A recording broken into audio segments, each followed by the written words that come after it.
On June 22, 1941, at 3:15 a.m., over 3 million German soldiers crossed the Soviet border in the largest invasion force in military history. According to German Army High Command planning documents, the campaign would last 8 to 10 weeks. The Red Army would be destroyed in a series of massive encirclement battles. By October, German forces would control Soviet territory west of a line running from Archangel to Astrakhan, effectively ending the Soviet state. 6 months later, German panzers ground to a halt just 20 kilometers from Moscow's city limits. The Wehrmacht had suffered over 830,000 casualties. Winter had arrived without adequate cold weather equipment, and rather than collapsing, the Red Army had deployed 500,000 fresh troops for a massive counteroffensive.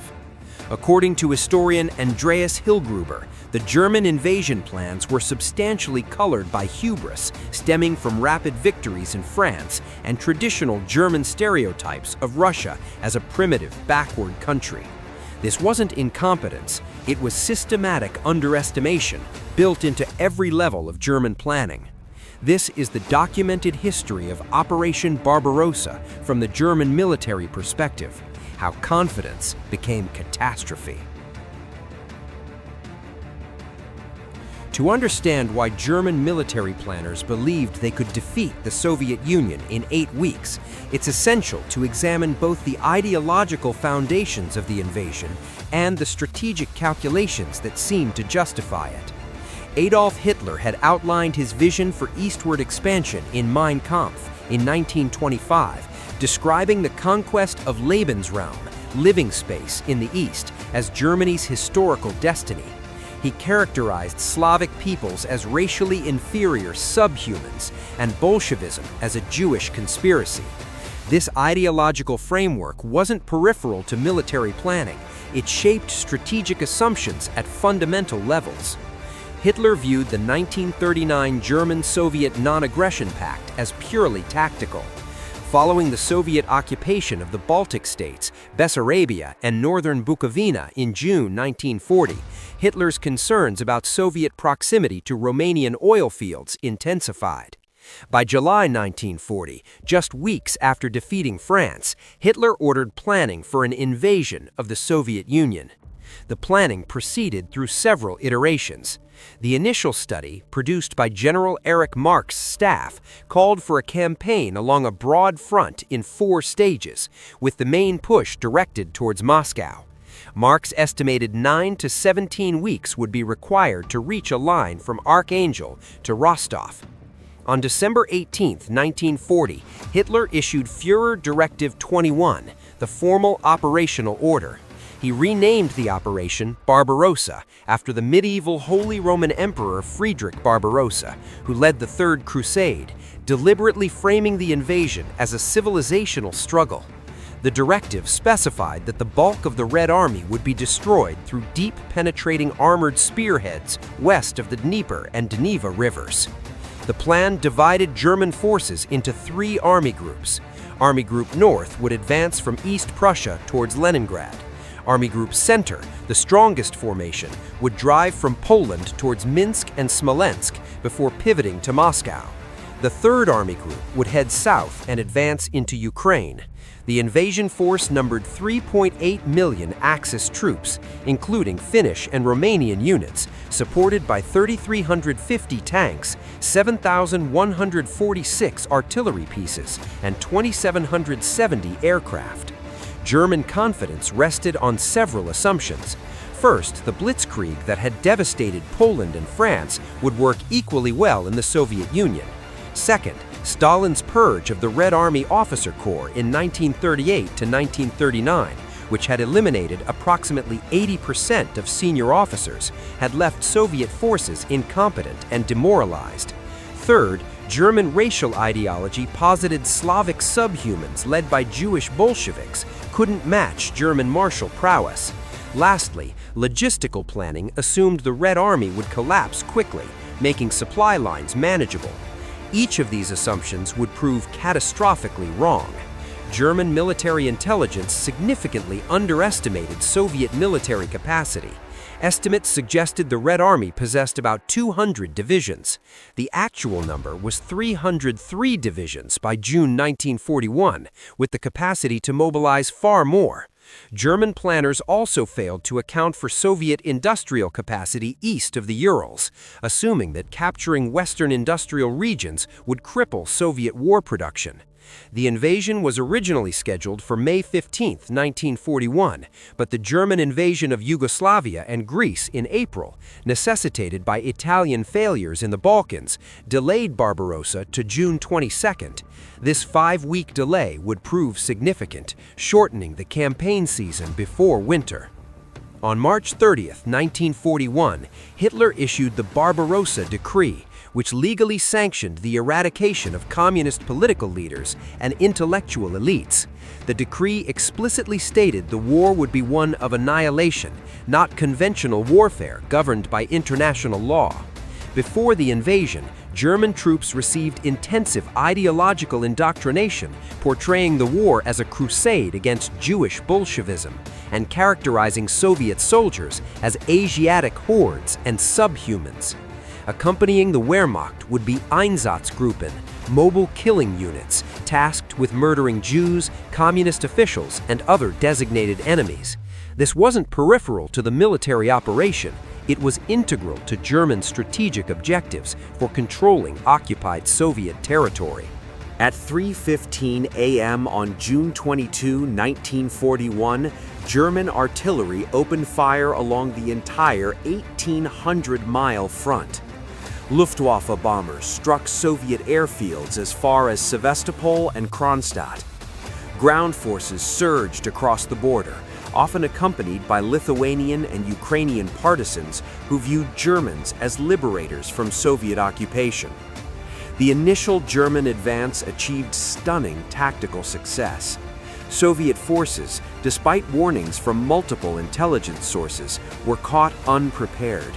Stalin had forbidden preparations that might provoke Germany, leaving forward units vulnerable. Corporal Hans Roth, serving with Army Group South, recorded his early impressions. "We advance almost unopposed. The Bolsheviks are running. By evening, we've advanced 40 kilometers. This will be over in weeks." Similar confidence pervaded German units across the front. The Luftwaffe destroyed approximately 2,000 Soviet aircraft in the first 2 days, most on the ground. German tactical air superiority was complete. Panzer divisions operating under the doctrine of Bewegungskrieg, mobile warfare, penetrated deep into Soviet territory, bypassing resistance and creating massive encirclements. By the end of June, Army Group Center had encircled over 300,000 Soviet troops near Minsk. Army Group North advanced rapidly toward Leningrad. Army Group South, facing stronger Soviet resistance, made slower but steady progress into Ukraine. German commanders watched the massive hauls of prisoners and captured equipment with satisfaction. The plan appeared to be working. In his diary, General Franz Halder, chief of the Army General Staff, wrote on July 3rd, "It is probably no overstatement to say that the Russian campaign has been won in the space of 2 weeks."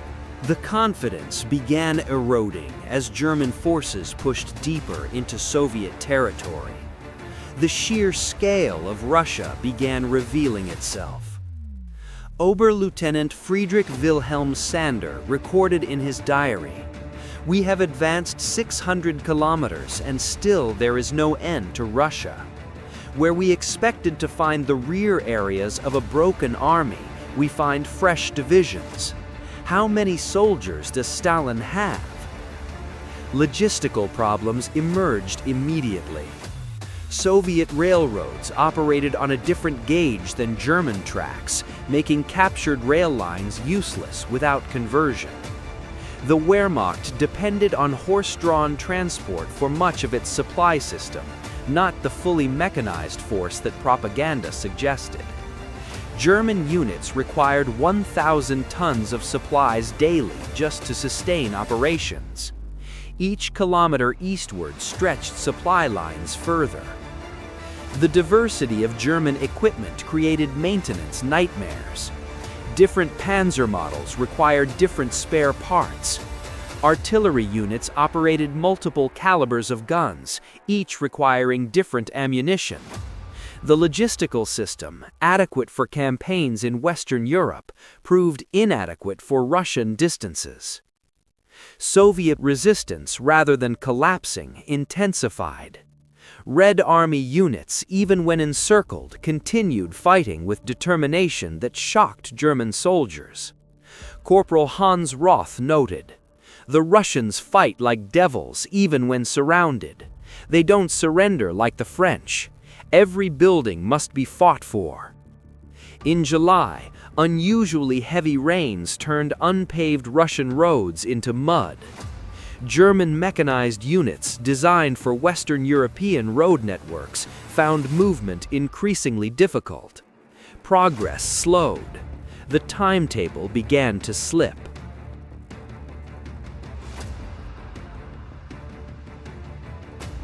In late July, a strategic debate erupted within German high command. Army Group Center had captured Smolensk and was positioned to advance on Moscow. The generals, Brauchitsch, Halder, and von Bock, advocated an immediate drive on the Soviet capital, arguing that capturing Moscow would deliver a decisive psychological and strategic blow. Hitler disagreed. He ordered Army Group Center's panzer groups to halt the Moscow advance and instead support operations in Ukraine and Leningrad. His reasoning combined economics and strategy. Ukraine's industrial capacity and agricultural production were more valuable than symbolic targets. Leningrad's capture would secure the Baltic and eliminate a major Soviet city. The generals protested vigorously. This decision, documented in extensive diary entries and post-war accounts, created lasting controversy. Was Hitler's strategic intuition wrong, or were the generals too focused on conventional military thinking?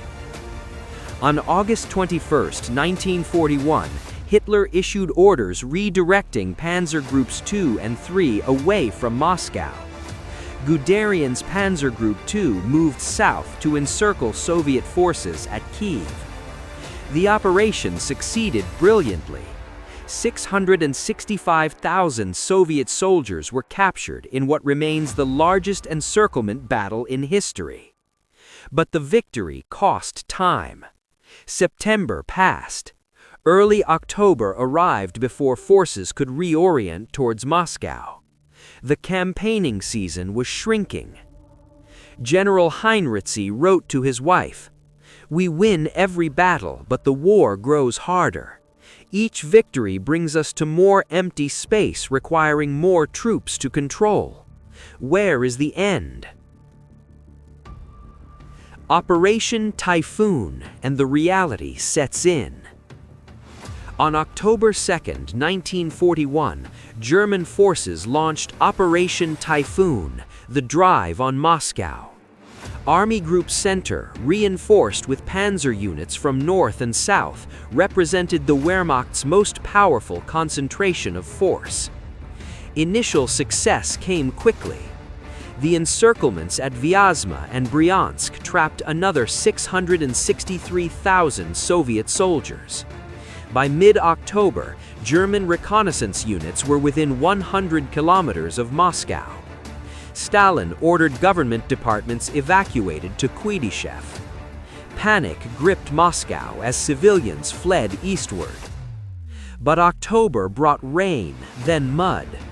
The Rasputiza, literally time without roads, arrived. German mechanized units designed for Western European road networks found movement increasingly difficult. Progress slowed. The timetable began to slip. Gottlob Biedermann, a German infantryman, described conditions. "The mud clings to everything. Our boots weigh 20 pounds each from mud sticking to them.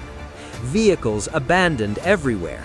No fuel, no parts. Stuck in mud we cannot escape. We march on foot now, carrying what we can. As temperatures dropped in November, a new problem emerged. The Wehrmacht lacked adequate winter equipment. Summer uniforms, light coats, inadequate boots, these had been deemed sufficient based on the assumption the campaign would end before winter. Frostbite casualties mounted. Weapons froze. Vehicle engines couldn't start in temperatures below -20 degrees Celsius. Soviet resistance stiffened. Fresh Siberian divisions, equipped and trained for winter warfare, reinforced Moscow's defenses. These weren't the demoralized conscripts German propaganda had promised. These were professional soldiers fighting for their capital. The psychological shock was profound. German soldiers had been told they faced an inferior enemy that would collapse quickly. Instead, they encountered determined resistance that grew stronger the deeper they advanced. By early December, German units reached positions within 20 kilometers of Moscow's city limits. Some forward reconnaissance patrols could see the Kremlin towers through binoculars, but they could advance no further. The temperature dropped to -40 degrees Celsius. German soldiers, lacking proper winter gear, suffered massive frostbite casualties. More men were being lost to cold than to combat. Weapons malfunctioned. Artillery recoil mechanisms froze. Tank engines required fires lit underneath to start. Meanwhile, Soviet forces continued receiving reinforcements from the Far East. Stalin, assured by spy Richard Sorja that Japan wouldn't attack from the east, transferred 40 divisions from Siberia to Moscow's defense. On December 5th and 6th, 1941, the Red Army launched a massive counteroffensive along the Moscow front. Over 500,000 fresh Soviet troops attacked German positions held by exhausted, frozen men. The Wehrmacht, for the first time in the war, found itself retreating. The retreat threatened to become a rout. Hitler issued his Stand Fast order, forbidding withdrawal without permission. Some historians credit this order with preventing complete collapse. Others argue it caused unnecessary casualties. Either way, the psychological impact was enormous. The Wehrmacht was no longer invincible. By the end of December, German forces had been pushed back 100 to 250 kilometers from Moscow. The campaign that was supposed to last 8 weeks had lasted 6 months and failed. The Blitzkrieg had failed for the first time. The failure of Operation Barbarossa marked a fundamental turning point in World War II and in German strategic prospects. The statistics tell part of the story. German casualties by the end of 1941, 830,903, killed, wounded, or missing, representing 25% of the entire invasion force. Tank losses totaled approximately 2,700 vehicles, about 80% of the original armored strength. The Luftwaffe had lost 2,505 aircraft. Thousands of trucks and artillery pieces were destroyed or abandoned. The statistics tell part of the story. But the material losses weren't the decisive factor. The strategic assumptions underlying Barbarossa had proven catastrophically wrong. First, Soviet military capacity was far greater than German intelligence estimated. Rather than 200 divisions, the Red Army mobilized over 800 divisions during 1941-1942. Soviet industrial capacity, especially Soviet industrial capacity relocated beyond the Urals, proved impossible to destroy through territorial conquest. Second, the racial ideology that portrayed Soviets as inferior subhumans had blinded German planners to Soviet capabilities. Red Army soldiers, even with leaders with minimal training, fought with determination that German racial theories couldn't explain. The purges had indeed damaged Soviet command effectiveness, but hadn't destroyed Soviet will to resist. Third, logistics, unglamorous but decisive, had been inadequately planned. According to historian David Stahle's research, the Wehrmacht's logistical system was designed for wars of short duration within relatively small geographic areas. Russia's vast distances and poor infrastructure overwhelmed German supply capabilities. By December, many frontline units were receiving less than 1/3 of required supplies. The fourth, the weather, both mud and winter, had been underestimated despite warnings. The assumption that the campaign would end before winter made winter preparations seem unnecessary. When winter arrived with the Red Army still fighting, German soldiers paid the price. The ideological dimension of the war created additional problems. The brutality of German occupation policy, the Barbarossa decree sanctioning of atrocities, the Einsatzgruppen's mass murders, the starvation policies transformed potential Ukrainian and Baltic allies into partisans. Had Germans arrived as liberators from Stalinist oppression, local support might have been substantial. Instead, Nazi racial ideology required treating Slavic populations as subhumans, creating resistance where collaboration might have existed. German soldiers' letters and diaries from December 1941 revealed the psychological impact. The confidence of June had transformed into grim awareness of an attritional struggle for which Germany was unprepared. Karl Fuchs, a tank gunner, wrote, "We were told this would be easy. We were told the Russians couldn't fight. We were told lies." From a strategic perspective, the failure of Barbarossa meant Germany now faced the exact scenario Hitler had sought to avoid, a prolonged two-front war. Britain remained undefeated in the West. The Soviet Union remained intact in the East. German industrial capacity, while impressive, couldn't sustain simultaneous wars against the combined resources of the British Empire and the Soviet Union. Perhaps most significantly, the failure destroyed the myth of Wehrmacht invincibility. The psychological impact extended beyond Germany to its allies and enemies. If Germany could be stopped, it could be defeated. Historian Andreas Hillgruber argues that Barbarossa represented Germany's last chance to win World War II through military means. The initial invasion deployed 80% of the Wehrmacht's strength. That massive effort achieved tactical victories, but strategic failure.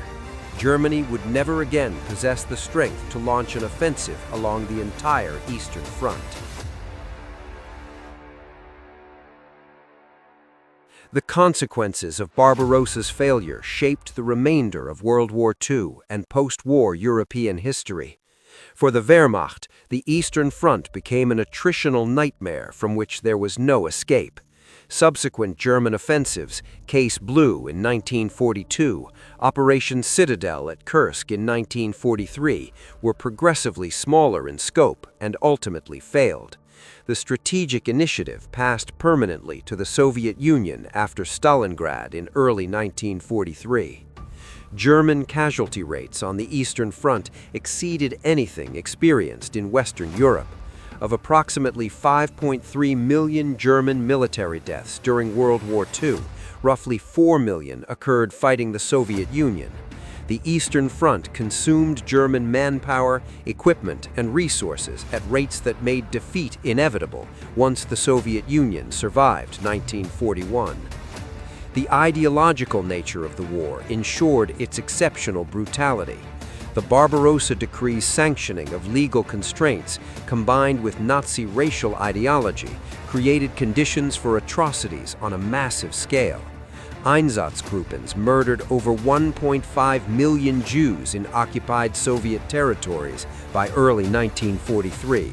Wehrmacht complicity in these crimes, long denied in post-war German narratives, is now well documented.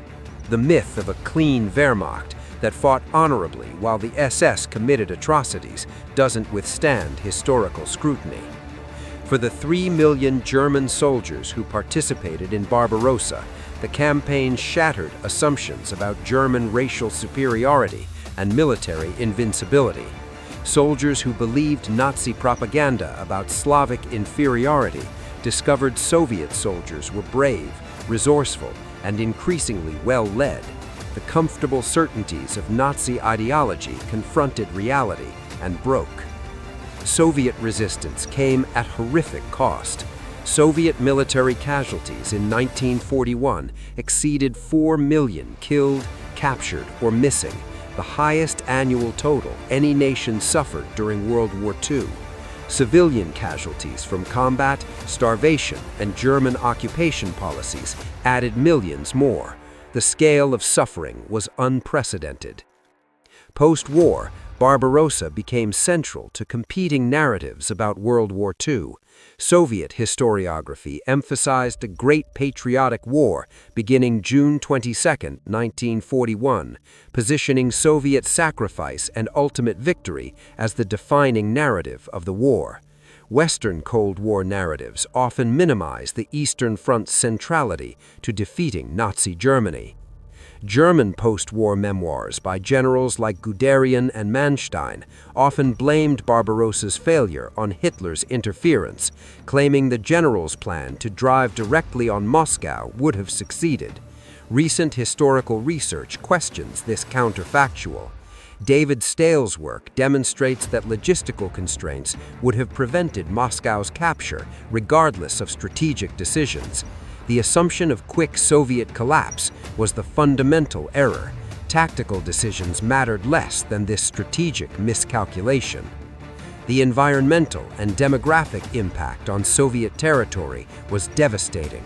Wehrmacht and Soviet scorched earth policies destroyed infrastructure across vast areas. Partisan warfare and anti-partisan operations devastated rural populations. Belarus alone lost approximately 25% of its pre-war population during the occupation. Understanding Barbarossa from the German perspective reveals how ideology, hubris, and systematic underestimation of opponents can doom even tactically brilliant military operations. The Wehrmacht's operational excellence couldn't compensate for strategic miscalculation built on racial ideology and recent successes against weaker opponents. Operation Barbarossa demonstrates that military success requires more than tactical proficiency. It requires accurate strategic assessment, adequate logistical preparation, and realistic evaluation of enemy capabilities. The German military planning for Barbarossa was professionally competent at tactical and operational levels. The encirclement battles were brilliantly executed. The initial advance achieved remarkable results. But these tactical successes occurred within a strategic framework fundamentally flawed by ideological assumptions. Nazi racial ideology didn't just inform German war aims, it distorted strategic planning. The assumption that Slavic subhumans led by Jewish Bolsheviks couldn't effectively resist German military power shaped intelligence estimates, logistical planning, and operational timelines. When reality contradicted ideology, the Wehrmacht paid in blood. Recent scholarship examining Operation Barbarossa through German soldiers' letters, diaries, and post-war testimonies reveals an experience far different from propaganda images of heroic crusading soldiers. Soldiers experienced brutal combat, logistical nightmares, moral corrosion from witnessing or participating in atrocities, and a growing awareness that the promised quick victory was impossible. The broader significance of the Eastern Front's legacy extends beyond military history into questions about how ideology shapes strategy, how democracies and dictatorships mobilize for total war, and how military institutions become complicit in criminal policies. These questions remain relevant for understanding modern conflicts. The Wehrmacht's failure before Moscow in December 1941 meant World War II would continue for 3.5 more years of increasingly destructive fighting. Germany would never again possess the strength to launch offensives on the scale of Barbarossa. The strategic initiative had passed to the Soviet Union. If you want to understand what came next, how the Soviet Union turned the tide at Stalingrad and began the long drive toward Berlin, the next video examines the 1942 to 1943 campaigns that destroyed German forces in southern Russia.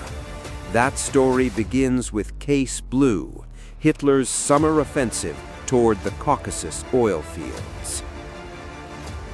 What aspect of Operation Barbarossa's failure was most decisive? The logistical breakdown? The ideological distortions of planning? The weather? Or Soviet resistance exceeding all German expectations? I'm genuinely interested in your perspective.